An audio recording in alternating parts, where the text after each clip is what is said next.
بسم اللہ الرحمن الرحیم۔ السلام علیکم۔ آپ میں سے اکثر لوگ کہہ رہے ہیں کہ 3 اقساط گزر چکی ہیں، لیکن ابھی تک میں نے آپ کو یہ نہیں بتایا کہ ذوالقرنین کون تھے۔ لیکن ذوالقرنین اور ان کے سفر کو سمجھنے کے لیے یہ ساری گفتگو بہت ضروری تھی۔ آپ امیجن کریں کہ وہ کانسیپٹس کہ جو صدیوں سے لوگوں میں رائج ہیں، اگر میں ان پر بات کیے بغیر سیدھا ذوالقرنین کی اصل شناخت کے اوپر جمپ کر جاتا تو پتہ ہے کہ آدھے سے زیادہ ویورز نے کنفیوز ہو جانا تھا کہ سر فلاں اسکالر تو کہتے ہیں کہ ذوالقرنین سائرس تھا، اب ہم آپ کی بات مانیں یا پھر ان کی بات مانیں۔ بعض اوقات کچھ ویورز یہ بات نظر انداز کر دیتے ہیں کہ یہ کوئی 60 سیکنڈ کی ٹک ٹاک ویڈیو نہیں ہے کہ جس کے اندر میں ساری انفارمیشن جلدی 2x سپیڈ کے اوپر بول کر چلا جاؤں گا، بلکہ یہ ایک سیریز ہے، اور کسی بھی سیریز میں نتائج پر پہنچنے سے پہلے ایک لاجیکل بلڈ اپ کیا جاتا ہے۔ موجودہ کانسیپٹس پر بات کی جاتی ہے، اگر انہیں سچ ثابت کرنا ہو تو ان کے حق میں ثبوت پیش کیے جاتے ہیں، اور اگر انہیں رد کرنا ہو تو ان کے خلاف دلائل دیے جاتے ہیں۔ جب تک آپ پہلے سے موجود کانسیپٹس کو کلیئر نہیں کر لیتے کہ وہ صحیح تھے یا غلط، تب تک آپ آگے بڑھ کر نئے کانسیپٹس پر کیسے بات کر سکتے ہیں؟ اس لیے امید ہے کہ آئندہ آپ اس سیریز کو ایک سیریز کی طرح ہی دیکھیں گے، ورنہ اگر صرف ٹائم پاس کرنا ہو تو میں آپ کو یقین دلاتا ہوں کہ انٹرنیٹ پر اس وقت بے تحاشا چھوٹی چھوٹی ویڈیوز موجود ہیں کہ جنہیں آپ وقت گزاری یا ٹائم پاس کے لیے دیکھ سکتے ہیں، لیکن آپ ان سے کبھی کچھ سیکھ نہیں سکتے، کیونکہ ان ویڈیوز کے پیچھے نہ تو کوئی ریسرچ ہوگی اور نہ ہی کسی دعوے کا کوئی ثبوت، بلکہ اگر ہوگا تو زیادہ سارا مرچ مسالہ، ایک سپائسی سا تھم نیل اور وہ تمام ہتھ کنڈے کہ جو صرف اور صرف آپ کا ویو لینے کی خاطر کیے جاتے ہیں۔ لہٰذا امید کرتا ہوں کہ آپ سیریز کا مطلب سمجھ گئے ہوں گے کہ ایک قسط وار سیریز میں نتائج پر پہنچنے کے لیے ہر چیز کو پرکھا جاتا ہے، سچ کو جھوٹ سے الگ کیا جاتا ہے، اور پھر اس سچ کو فالو کرتے ہوئے ایک خوبصورت اور حتمی نتیجے پر پہنچا جاتا ہے۔ لہٰذا تھوڑے سے صبر کا مظاہرہ کریں، سیریز کو سیریز کی طرح دیکھیں،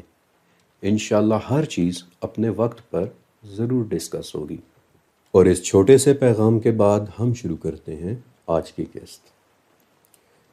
پچھلی ایپیسوڈ کے اندر میں نے آپ کو بتایا تھا کہ کیسے حضرت خضر علیہ السلام یمن کے ایک بادشاہ صعب ذو المراسب کو لے کر دیار ظلمات پہنچے تھے۔ اب ایک طرف تو ہمیں وہب بن منبہ اور ابن ہشام کے اکاؤنٹ سے پتہ چلتا ہے کہ یہ یمنی بادشاہ یعنی صعب ذو المراسب ذوالقرنین ہو سکتے ہیں کہ جو خضر علیہ السلام کے ساتھ دیار ظلمات تک گئے تھے، اور دوسری طرف ہمیں 13ویں صدی کے سر جان مینڈیول کی کتاب سے پتہ چلتا ہے کہ دیار ظلمات ترکی اور جارجیا کی سرحدوں پر واقع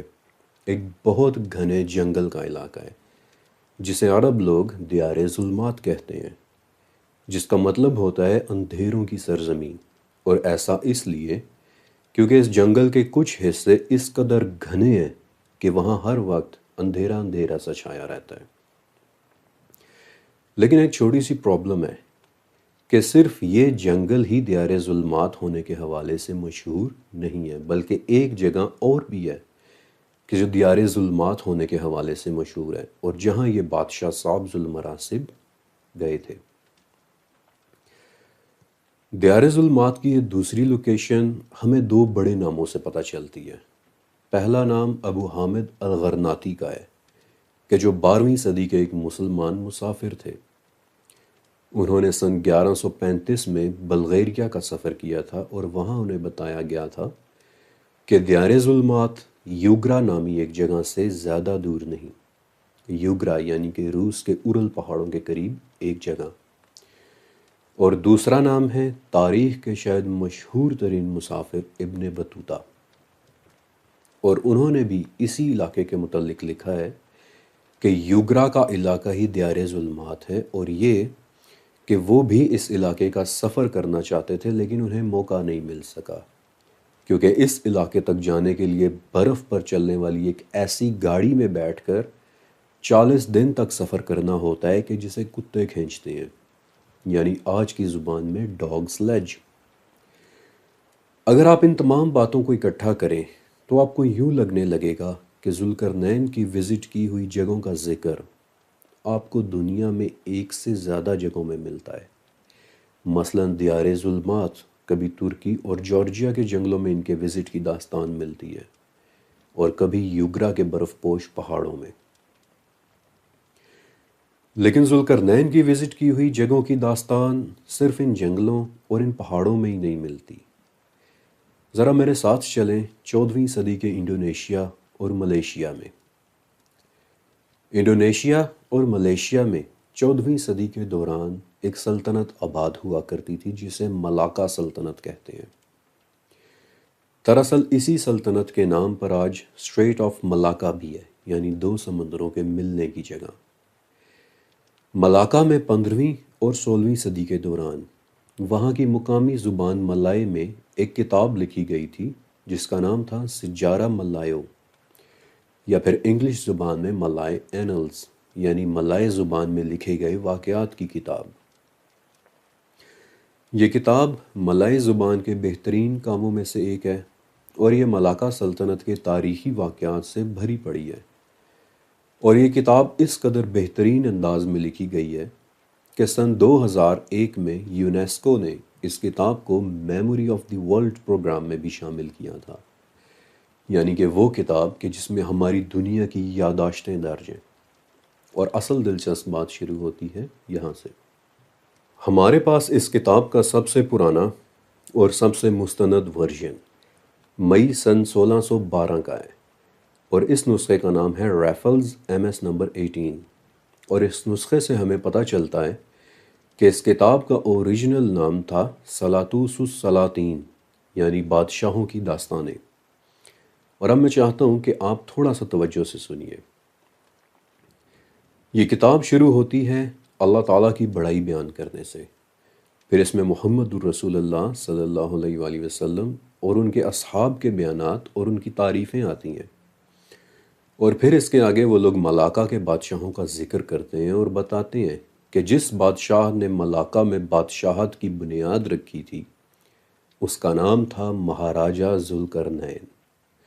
اور اس وقت انڈونیشیا میں جو مینانگ نسل کے مہاراجہ تھے یا آج بھی ہیں، وہ بقول اس کتاب کے ذوالقرنین ہی کی نسل میں سے ہیں۔ یہ کتاب ہمیں ایک بہت اہم کلو دے رہی ہے کہ ذوالقرنین کا سفر قدیم انڈونیشیا اور ملیشیا تک بھی ہوا تھا۔ لیکن مزے کی بات کہ یہ ذکر صرف ملاکا کے علاقے تک ہی نہیں رہتا۔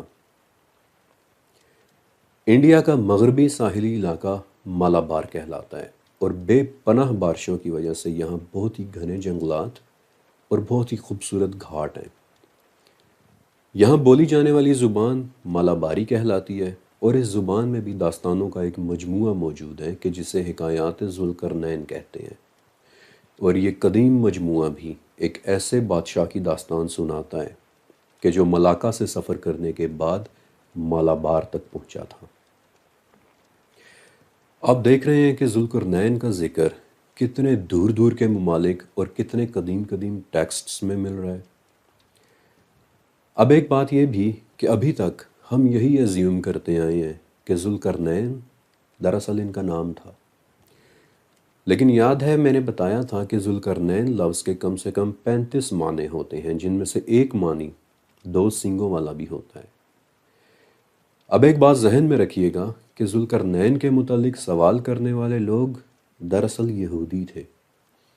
اور یہودیوں کے لیے علامات یعنی سمبولزم بہت معنی رکھتا ہے۔ میں آپ کو بائبل میں سے ایک بہت دلچسپ بات پڑھ کر سناتا ہوں۔ بک آف ڈینیل کے چیپٹر 8 میں حضرت دانیال علیہ السلام کا ایک واقعہ لکھا ہے، ایک خواب، کہ جس میں وہ کہتے ہیں کہ میں نے دیکھا کہ میں ایلام یعنی آج کے ایران میں ایک دریا کے کنارے کھڑا ہوں۔ اس دریا کنارے میرے علاوہ ایک نر بھیڑ بھی کھڑی ہے کہ جس کے 2 سینگ تھے، دونوں ہی سینگ بہت لمبے اور بہت ہی مضبوط۔ اچانک اس بھیڑ نے پوری قوت کے ساتھ پہلے مغرب کی طرف حملہ کیا، پھر شمال کی طرف اور پھر جنوب کی طرف۔ اس کی ٹکروں کی قوت اس قدر تھی کہ کوئی جانور بھی اس کے مقابلے میں ٹک نہیں پا رہا تھا اور نہ ہی اس کی طاقت سے بچ پا رہا تھا۔ پھر میرے دیکھتے ہی دیکھتے مغرب سے ایک بکرا آیا اور پوری قوت سے بھیڑ کے ساتھ اپنے سینگ لڑا بیٹھا۔ اور اس خواب کے بعد پھر دانیال علیہ السلام کہتے ہیں کہ فرشتے نے مجھے اس خواب کی تعبیر دی کہ جو نر بھیڑ تم نے دیکھی وہ فارس اور مدین کے بادشاہ تھے کہ جو اپنی طاقت سے ہر طرف تباہی لائیں گے۔ حضرت دانیال علیہ السلام کے اس خواب سے آپ کو کیا بات سمجھ میں آئی؟ سینگ بذات خود اپنے اندر ایک معنی رکھتے ہیں، یہ ایک علامت بھی ہے، طاقت کی علامت۔ ہزاروں سال سے جانور اپنے ڈیفنس یا پھر لڑائیوں کے لیے سینگوں کا استعمال کرتے چلے آئے ہیں، اپنا رٹنگ بیہیویئر دکھانے کے لیے،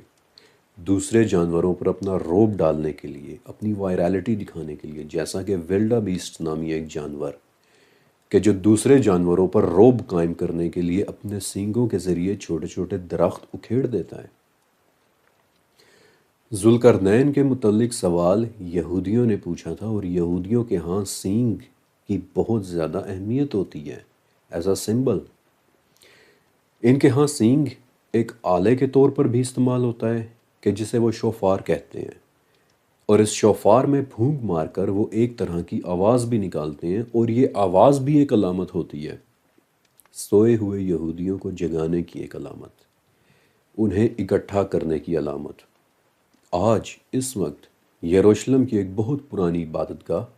ربان یوحنان بن زکی سینیگوگ میں ایک سینگ رکھا ہوا ہے، جس کے متعلق یہودیوں کا ماننا ہے کہ جب ان کا مسیحا آئے گا تو وہ اسی سینگ میں پھونک مار کر یہودیوں کو اکٹھا کرے گا۔ یہودیت میں سینگوں والے کو ایک مسیحا کے طور پر دیکھا جاتا ہے، ایک نجات دہندہ۔ اس سوال کے پیچھے مقصد ایک مسیحا کے بارے میں جاننا تھا،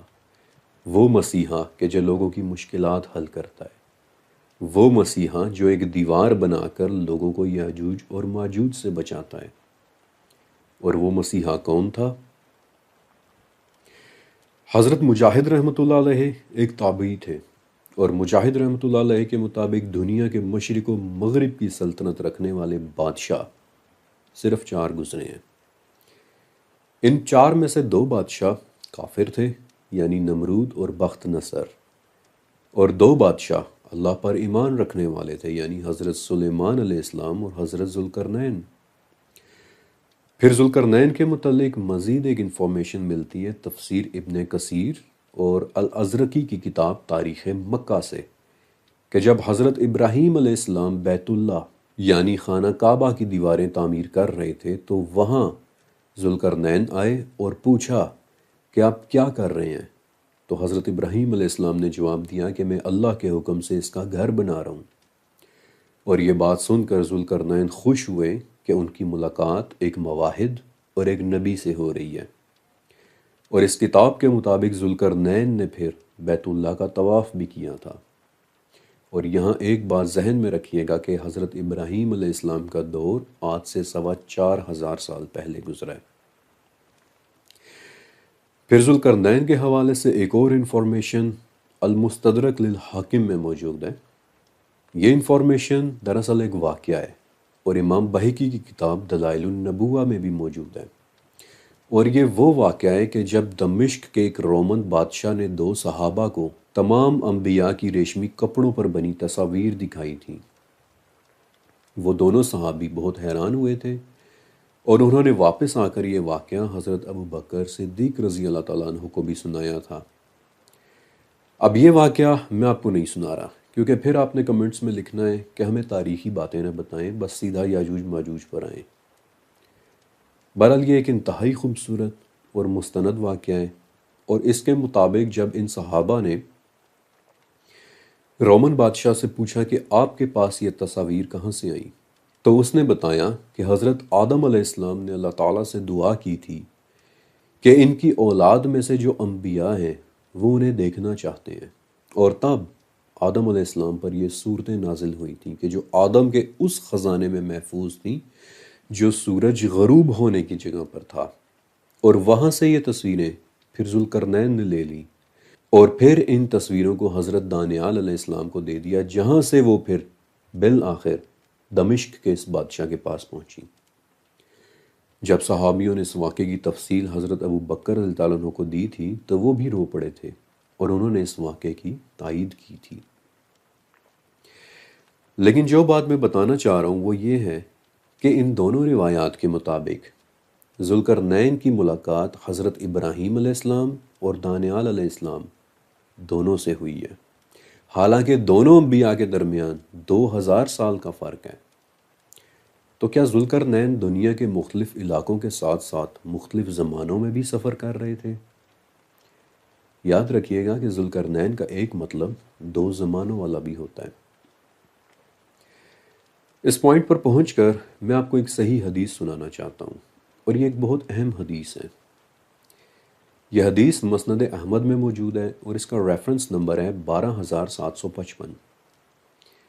اس حدیث میں آپ صلی اللہ علیہ وسلم نے فرمایا کہ میرے بعد بہت سے لشکر روانہ کیے جائیں گے، تم کوشش کر کے خراسان والے لشکر میں شامل ہونا اور مرو شہر میں قیام کرنا، کیونکہ مرو کو ذوالقرنین نے بسایا تھا اور اس نے اس کی برکت کے لیے دعا کی تھی۔ یہ بات بہت بہت اہم ہے، اور مجھے پورا یقین ہے کہ آپ میں سے بہت کم لوگوں نے مرو شہر کا نام سن رکھا ہوگا، کیونکہ پچھلے 200 سال سے سوائے کھنڈرات کے وہاں اور کچھ بھی نہیں ہے، اور آج یونیسکو والوں نے ان روئنز کو ورلڈ ہیریٹیج سائٹس کی لسٹ میں شامل کر رکھا ہے۔ لیکن یہ جگہ ہمیشہ سے کھنڈرات نہیں تھی۔ مرو کسی زمانے میں ترکمانستان کا ایک بہت بڑا شہر ہوا کرتا تھا، بلکہ صرف ترکمانستان کا ہی نہیں بلکہ اس کا شمار دنیا کے عظیم ترین شہروں میں ہوتا تھا۔ اسے کھنڈر تو 12ویں صدی میں گزرے منگولز نے بنایا ہے، حالانکہ اس سے پہلے مرو مسلم دنیا کا ایک چمکتا دمکتا شہر ہوا کرتا تھا۔ حدیث نبوی کی وجہ سے کئی مسلمان خلفاء نے مرو کو اپنا دارالخلافہ بنایا، بلکہ سلجوق حکمرانوں نے تو آخر تک مرو ہی کو مسلم امپائر کا دارالحکومت بنائے رکھا تھا۔ پھر 9ویں صدی کے خلیفہ مامون الرشید بھی مرو ہی میں رہا کرتے تھے، یہاں تک کہ 8ویں شیعہ امام رضا بھی بغداد سے مرو ہی میں شفٹ ہو گئے تھے اور پھر کئی سال تک وہاں رہے تھے۔ بلکہ آپ کو یہ سن کر شاید حیرانی ہوگی کہ 11ویں اور 12ویں صدی کا مرو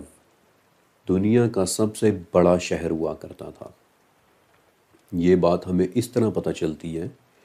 کہ 12ویں صدی کے ایک عرب جیوگرافر یاقوت الحماوی لکھتے ہیں کہ مرو کا آرکیٹیکچر اس قدر شاندار اور خوبصورت اور عظیم ہے کہ شہر سے ایک دن کے فاصلے پر ہی نظر آنے لگ جاتا ہے۔ پھر وہ مزید بتاتے ہیں کہ دنیا کی سب سے بڑی 10 لائبریریز مرو ہی میں بنی ہوئی ہیں۔ یہ وہ دور تھا کہ جب مرو اسلامی دنیا کی سائنس اور کلچر کا سینٹر ہوا کرتا تھا، اور پوری دنیا کے جانے مانے شاعر، موسیقار، فزیشنز، میتھمیٹیشنز اور ایسٹرونومرز مرو شہر ہی میں رہا کرتے تھے۔ یعنی آج کی زبان میں دنیا کی ٹاپ کی علمی کانفرنسز مرو ہی میں ہوا کرتی تھیں۔ پرشین مسافر اور جیوگرافر الاستخاری نے مرو کے متعلق ایک مرتبہ لکھا تھا کہ مسلم امپائر کے تمام شہروں میں سب سے زیادہ علم اور سب سے زیادہ ٹیلنٹ مرو شہر ہی میں ملتا ہے۔ اب حدیث سے ہمیں پتہ چل گیا کہ مرو کو ذوالقرنین نے آباد کیا تھا، اس لیے میں نے مرو کے متعلق بہت گہرائی میں جا کر ریسرچ کی، اور مجھے پتہ چلا کہ مرو حضرت عمر رضی اللہ تعالیٰ عنہ کے زمانے میں پرشین امپائر کے ایک شہر کے طور پر فتح ہوا تھا، اور اس وقت وہاں ایرانی رہا کرتے تھے۔ لیکن ایرانیوں سے بھی پہلے وہاں یونانی رہا کرتے تھے، مگر دلچسپی کی بات یہ ہے کہ یہ شہر یونانیوں سے بھی زیادہ پرانا ہے، کیونکہ جب حضرت عمر رضی اللہ تعالیٰ عنہ نے یہ علاقہ فتح کیا تو ایک تو یہاں بدھ مت کے کئی مندر ملے تھے، اور دوسرا یہ کہ دنیا کے سب سے پرانے مذہب زرتشت نے بھی اس شہر کو ایک مقدس شہر کا درجہ دے رکھا تھا، اور اس کا نام تھا مورو۔ اور انہوں نے اپنی کتابوں میں لکھا ہے کہ مورو ان 16 پرفیکٹ شہروں میں سے ایک ہے جنہیں آسمان سے آنے والے ایک شخص نے اپنے ہاتھوں سے بنایا تھا۔ اب ایک بات یاد رکھیے گا کہ زرتشت ہمارے لیے صرف ایک تاریخی ریفرنس ہے، لیکن یقین ہم حدیث مری کر رہے ہیں کہ مرو کو ذوالقرنین نے آباد کیا تھا۔ آپ اس بات کا مطلب جانتے ہیں؟ اس بات کا ایک مطلب یہ ہوا کہ اگر ہم مرو کی شروعات تک پہنچ جائیں تو ہمیں پتہ چل جائے گا کہ ذوالقرنین کس دور میں آئے تھے۔ اور یہ جاننے کے لیے میں نے اپنے ریسرچ ورک کو بہت زیادہ ایگریسو کر لیا، یہاں تک کہ مجھے مرو کے شروعاتی دنوں کی تاریخ مل ہی گئی۔ سن 1992 سے لے کر 2010 تک یونیورسٹی کالج آف لنڈن کی طرف سے ترکمانستان اور انگلینڈ کے آرکیالوجسٹس کی ایک ٹیم نے مرو کے کھنڈرات میں ایک ریسرچ ایکسپیڈیشن کیا تھا۔ انہوں نے یہ پتہ چلا کہ مرو کی بنیاد آج سے 4500 سال پہلے رکھی گئی تھی، یعنی حضرت ابراہیم علیہ السلام کے زمانے میں۔ اور اب اس روایت کی سمجھ آنے لگ جاتی ہے کہ ذوالقرنین کیسے حضرت ابراہیم علیہ السلام سے ملے ہوں گے، کیونکہ وہ دونوں ایک ہی زمانے میں تھے۔ لیکن ایک چھوٹا سا مسئلہ کھڑا ہوتا ہے، اور وہ مسئلہ ہے ذوالقرنین کی بنائی ہوئی دیوار کے حوالے سے۔ ذرا غور کریں کہ کیا ذوالقرنین نے سمپلی ایک کے اوپر ایک لوہے کے ٹکڑے رکھ کر ایک طرح کی بلاکیج بنا دی تھی؟ نہیں، بلکہ ذوالقرنین نے پہلے آئرن شیٹس منگوائیں، انہیں ایک دوسرے کے ساتھ انٹرلاک کیا، پھر انہیں ہوا دلوا کر گرم کیا، یہاں تک کہ آئرن شیٹس ایک دوسرے کے ساتھ مل گئیں، فیوزڈ ہو گئیں، اور پھر ذوالقرنین نے ان شیٹس کے اوپر سیمنٹنگ مٹیریل کے طور پر گرم تانبے کا استعمال کیا، جو کہ ایک بہت اچھا فیصلہ تھا، کیونکہ تانبا فلیکسیبل ہوتا ہے، لچکدار ہوتا ہے، زلزلے کی صورت میں دیوار نے کریش نہیں ہونا تھا۔ اس کے علاوہ تانبے کی کوٹنگ نے اپنے نیچے موجود لوہے کو موسم سے خراب ہونے سے بھی بچا لینا تھا۔ اس سارے پروسیجر سے آپ کو کیا لگ رہا ہے کہ ذوالقرنین نے ایک انتہائی انٹیلیجنٹ ڈیزائن بنایا تھا۔ وہ نہ صرف تانبے کا استعمال جانتے تھے بلکہ لوہے کا استعمال بھی جانتے تھے۔ اور یہاں ہمارے لیے ایک مسئلہ آتا ہے کہ اگر ذوالقرنین 4500 سال پہلے آئے تو اس دنیا میں آئرن ایج یا پھر لوہے کا استعمال تو صرف 3000 سال پہلے شروع ہوا تھا۔ اس کا مطلب یہ ہے کہ ذوالقرنین اس ٹیکنالوجی اور اس ٹیکنیک سے بھی واقف تھے کہ جو ابھی اس دنیا میں شروع ہی نہیں ہوئی تھی۔ سوچنے کی بات ہے کہ ذوالقرنین 4500 سال پہلے حضرت ابراہیم علیہ السلام کے دور میں اپیئر ہو رہے ہیں، اور وہ لوہے کا استعمال کرتے نظر آ رہے ہیں، جبکہ اس دنیا میں ابھی لوہے کا استعمال شروع بھی نہیں ہوا تھا۔ کبھی وہ حضرت علی رضی اللہ تعالیٰ عنہ کے مطابق بادلوں پر سفر کر رہے ہیں، اور کبھی وہ کعب بن احبار کے مطابق ستاروں تک پہنچ رکھتے ہیں۔ پھر ان کا نام عرب بادشاہوں سے لے کر انڈیا، ملیشیا اور ملاکا کی قدیم سلطنتوں میں بھی ملتا ہے۔ ایک ایسا بادشاہ کہ جو پوری دنیا میں اپیئر ہو رہا ہے اور ٹیکنالوجی کے حوالے سے ایک بہت زیادہ ایڈوانسڈ نالج رکھتا ہے، جن کا نام تابعی کے مطابق تاریخ کے 4 بڑے بادشاہوں میں شمار ہوتا ہے، اور ان میں سے 3 بادشاہوں کی سلطنتوں کا تو ہمیں پتہ بھی ہے کہ وہ کہاں تھیں، لیکن ذوالقرنین جیسے ایک اتنے بڑے اور اتنے ایڈوانسڈ بادشاہ کی سلطنت دنیا کی کسی تاریخ میں اس کا ٹریس تک نہیں ملتا۔ آپ کو وہ حدیث یاد ہے کہ مرو کو ذوالقرنین نے آباد کیا تھا؟ آپ کو وہ قدیم پرشین ریفرنس بھی یاد ہے کہ مورو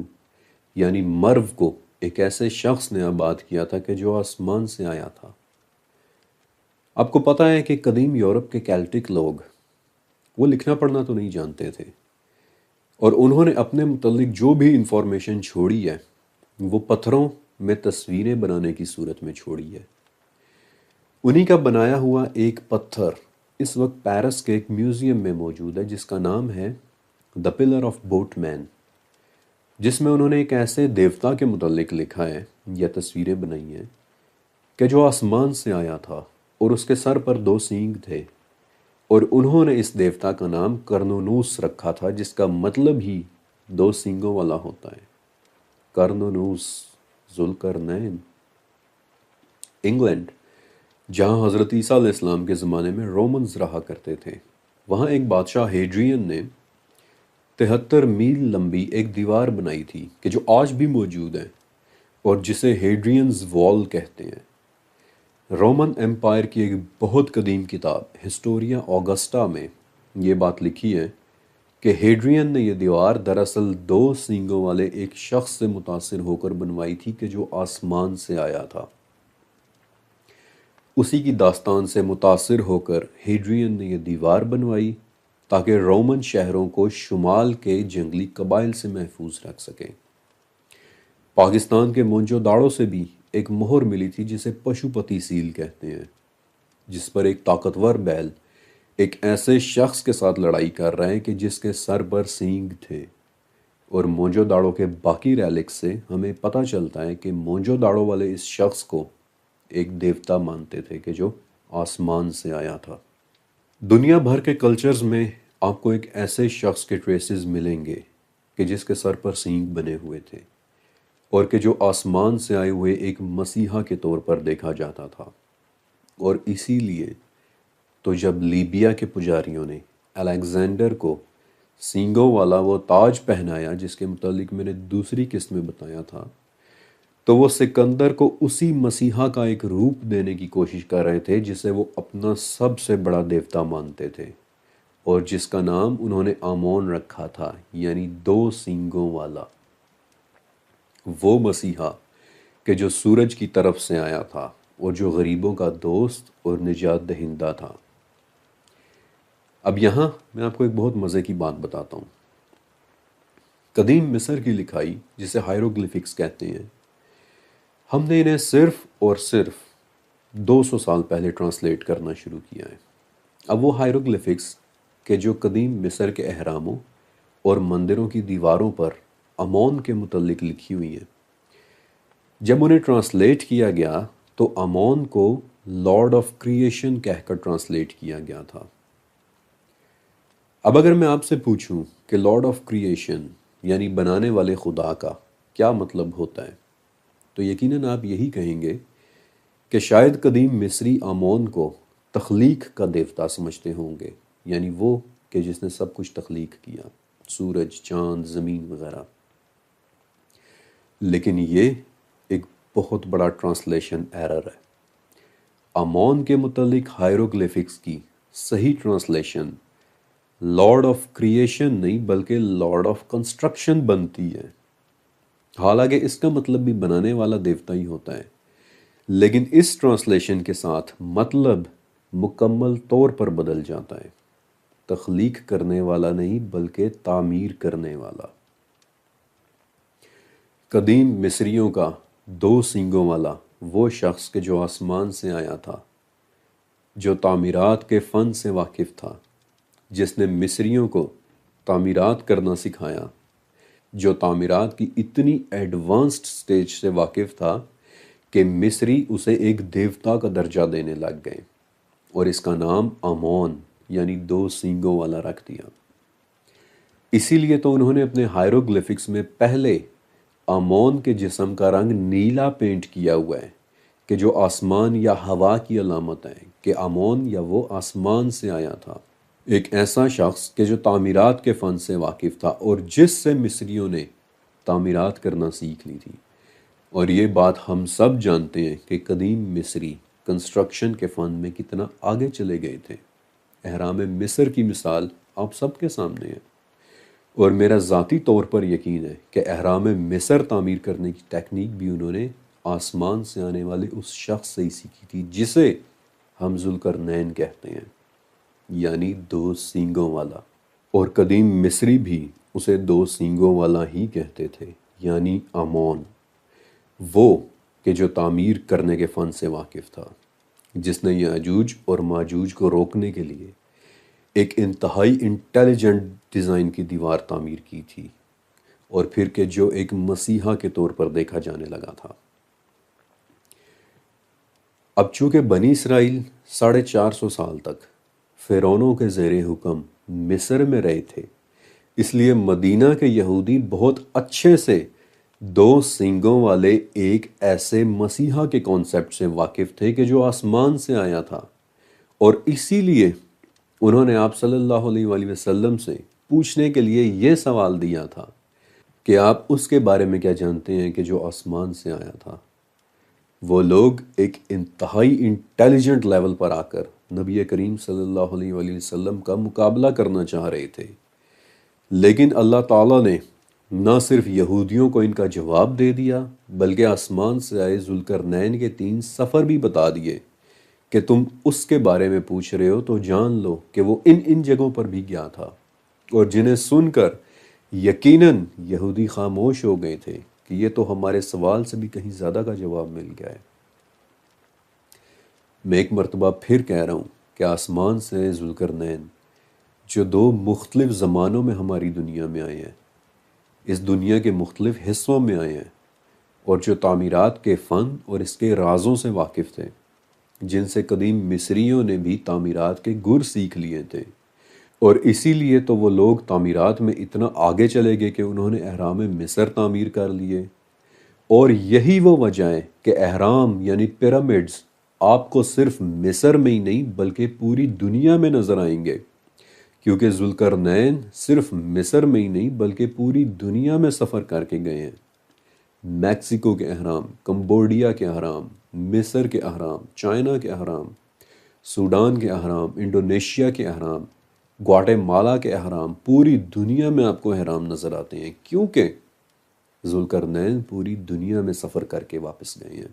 لارڈ آف کنسٹرکشن کے جو انتہائی ایڈوانس سٹیج کی تعمیرات سے واقف تھے، وہ لوہے کو استعمال کرنے کی ٹیکنیک سے بھی واقف تھے، حالانکہ جب وہ ہماری دنیا میں آئے